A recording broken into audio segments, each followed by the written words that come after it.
que a gente vê hoje são médicos que não põem mais a mão no doente. Estetoscópio virou um negócio só para aparecer na fotografia da formatura. O maior mito é enema de café. Isso não existe, não tem nenhuma evidência científica. Esse daí é polêmico. Um dos maiores mitos que eu vejo na internet é o pessoal vender substâncias ou sucos detox para desintoxicar o fígado. Isso aí é uma mentira, não existe nenhum detox.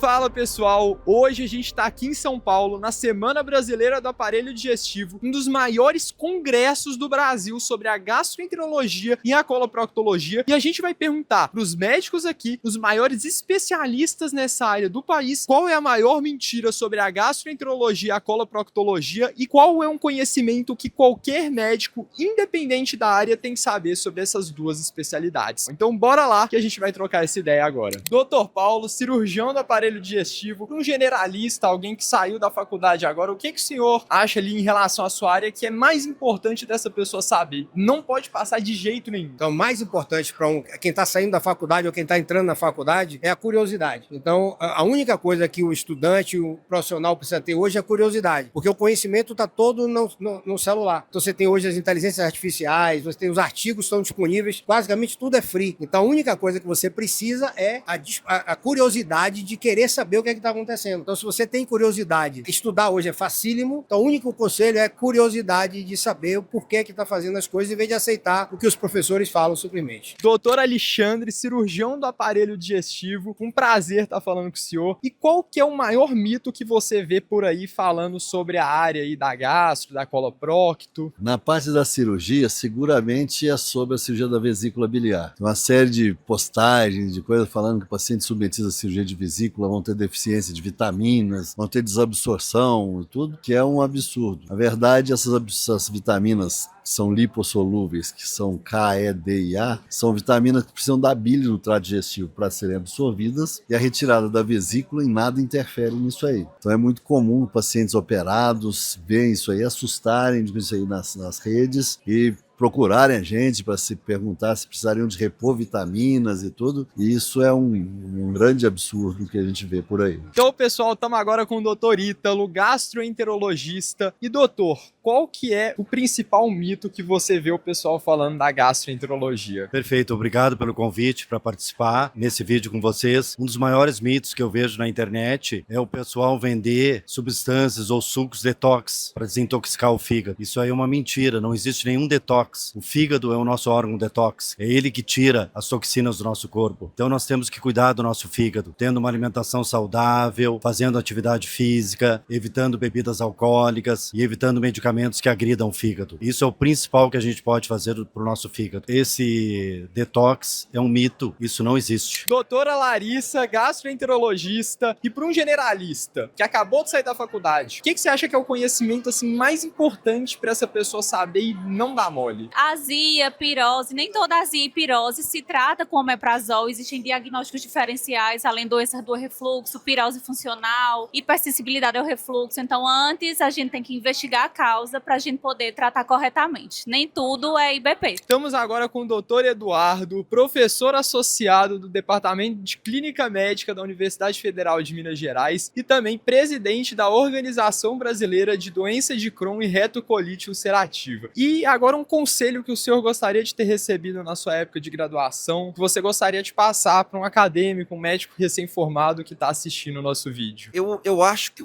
eu consegui receber esse conselho, viu? Que foi do meu pai, que é médico também. Ele me falou que sem conteúdo a gente não avança. Então a gente precisa ter conteúdo, a gente precisa estudar. E é claro que dentro da nossa área, da nossa profissão, estar atualizado é muito importante. Então não percam as oportunidades de sempre, né, adquirirem conhecimento, terem as melhores evidências com fonte de conhecimento e buscar sempre estar se atualizando. Doutor Matheus, gastroenterologista, para você, qual que é o maior mito que circula por aí sobre a gastro? O maior mito é enema de café. Isso não existe, não tem nenhuma evidência científica. Esse daí é polêmico. E agora, para uma pessoa que está saindo da faculdade, que a princípio é generalista, qual que é o conhecimento da área que o senhor acha assim que é fundamental a pessoa, aquela coisa que precisa dominar independentemente da área que for seguir? Perfeito. Eu acho que na gastroenterologia, assim como em toda a medicina, mas principalmente na gastroenterologia, o mais importante é a relação médico-paciente. É o médico ser humano, atender o paciente com responsabilidade, com simpatia, com empatia. E na gastro mais do que nunca, por quê? Porque na gastro nós temos muitas doenças funcionais, que são doenças em que o paciente tem sintomas, mas esses sintomas não são explicados por nenhuma alteração, por nenhuma doença orgânica. E agora já mudou o nome, agora a gente chama de doenças do eixo cérebro-intestino, como a síndrome do intestino irritável, a dispepsia funcional, que são doenças muito comuns no consultório do gastroenterologista. Então, o médico ter uma boa relação médico-paciente, tratar bem o seu paciente, abordar a parte psicológica do seu paciente,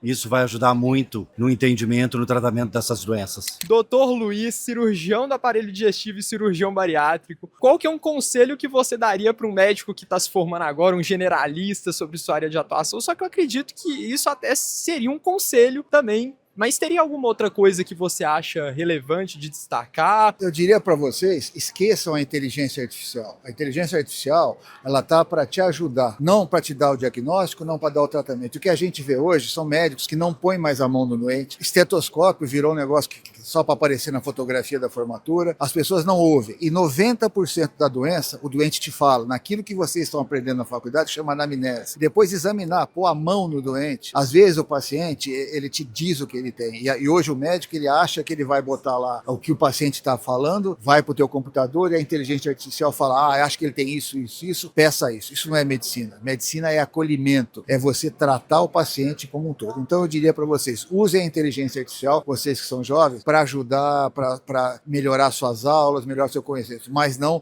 para tratar o seu doente. A medicina ela tem que estar aqui dentro, e aqui dentro você vai aprender isso quando você começar a entender que medicina é muito mais do que pedir exames, mas é olhar, examinar e escutar o paciente, e tratar quando for possível, e quando não for possível, acolher o paciente. Qual que é o maior mito que circula aí, que você vê na internet sobre sua especialidade? O maior mito, não da minha especialidade, mas para qualquer especialidade, é as pessoas acharem que o médico cura. E nós médicos, nós temos o poder de tratar as pessoas. Então, qualquer tratamento que a gente vá fazer, a gente tem que entender que nós temos alguns limites. No meu caso hoje, que a minha área de atuação maior é a cirurgia bariátrica metabólica, a obesidade é uma doença crônica, e doença crônica não tem cura, tem tratamento. Então, a cirurgia, um balão intragástrico, uma medicação, são fatores de tratamento. Às vezes você tem, é como uma escada. O chão é você mudar seu comportamento, você fazer a dieta, a atividade física. Às vezes você tem que subir um degrau, que é uma medicação. Às vezes tem que subir um degrau, que é um balão intragástrico. E às vezes você tem que subir um degrau, que é a cirurgia. Mas sempre entender que nada disso são mágicas.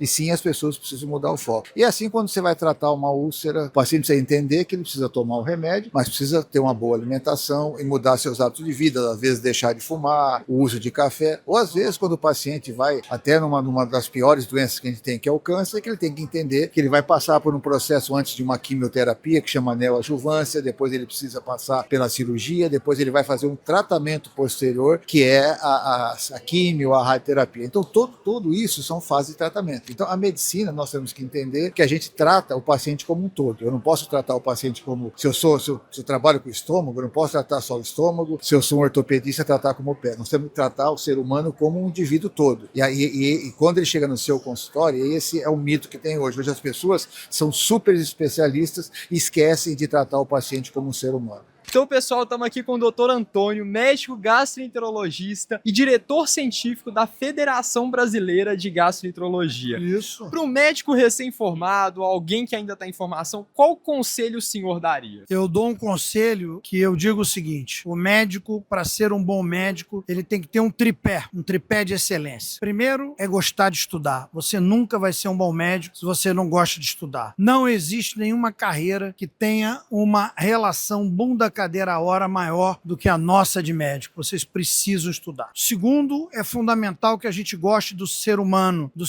como entidade. Eu não posso ser botânico se eu não gosto de planta. Eu não posso ser veterinário se eu não gosto de animal. Então eu preciso gostar do ser humano. Mas acima de tudo, eu preciso gostar de ser humano. Então, apesar dos meus 42 anos de formado, eu me mantenho envolvido com os meus pacientes, eu me emociono, eu sinto dó de uma família que sofre, sofre por um paciente doente, nunca se afastem da humanidade. E a humanidade significa não estudar só a área técnica da medicina. Nós médicos precisamos saber de história, de cinema, de artes, de uma boa música, viajar. Nós precisamos ter uma visão global do universo onde o ser humano está inserido. Então essas são as minhas 3 mensagens para vocês. E na sua visão, para um generalista, o que é imprescindível que o cara que acabou de sair da faculdade vai atuar, o cara tem que saber? Todo médico generalista deveria saber manejar a hemorragia digestiva no contexto da emergência. A endoscopia tem um papel muito importante na hemorragia digestiva, mas ela não é a primeira coisa que ela deve ser feita. Nós temos que estabilizar o paciente primeiro, para depois conseguir fazer a endoscopia no momento adequado. E agora, para um generalista, o que você acha que é o principal que tem que saber sobre a gastro, sobre a coloprocto? Um conhecimento que você fala que seria assim obrigatório para qualquer um que sai da faculdade saber. Cara, você tem que saber diferenciar uma jeca de uma doença inflamatória intestinal entrando em atividade. Com certeza. Você muda a vida de um paciente com isso. O generalista, hoje em dia, o primeiro trabalho dele vai ser num pronto atendimento, muito provavelmente, ou até mesmo numa estratégia de saúde da família. E saber diferenciar o paciente que está entrando em atividade de uma doença inflamatória intestinal, você pode salvar o cara de uma colectomia. Então faz muita diferença. Doutora Letícia, residente de gastroenterologia na FAMERP, qual que é aquele conhecimento que o médico generalista na gastro não pode deixar passar assim de jeito nenhum? Em contexto ambulatorial, é importante saber tratar H. pylori, fazer o esquema de primeira linha, principalmente, e avaliar controle de cura. Além disso, saber tratar a doença do refluxo, tanto com medidas farmacológicas quanto não farmacológicas. E para finalizar, saber avaliar a esteatose hepática. Quando pedir FIB4, quando avaliar a biópsia hepática, isso aí já ajuda bastante o médico gastroenterologista. Doutora Ana, residente de gastroenterologia na FAMERP, qual que é aquele conhecimento que o médico generalista não pode deixar passar de jeito nenhum? Então, o médico generalista, no contexto de urgência e emergência, eu acho que tem que ter o conhecimento do paciente cirrótico descompensado, que geralmente são pacientes graves. Então, eles acabam que descompensam em hemorragia digestiva, ascites, encefalopatia, e acaba que eu acho que o generalista tem que ter esse manejo. E agora, pensando num médico generalista que às vezes acabou de formar, às vezes vai atuar ali num pronto atendimento, o que o senhor acha que é mais importante em relação à sua área dessa pessoa saber? Cuidado com cistos no pâncreas. Encaminhe, peça uma avaliação para um especialista toda vez que detectar cistos no pâncreas. Às vezes os laudos de exames, de imagem, eles podem trair muito o médico que não está habituado com isso aí, levando muitas vezes doentes que não precisam de tratamento para cirurgias grandes, complexas, e outras vezes deixando pacientes com doenças pré-malignas sem serem tratadas. Cistos do pâncreas é muito comum e cuidado com eles. Manda para um especialista.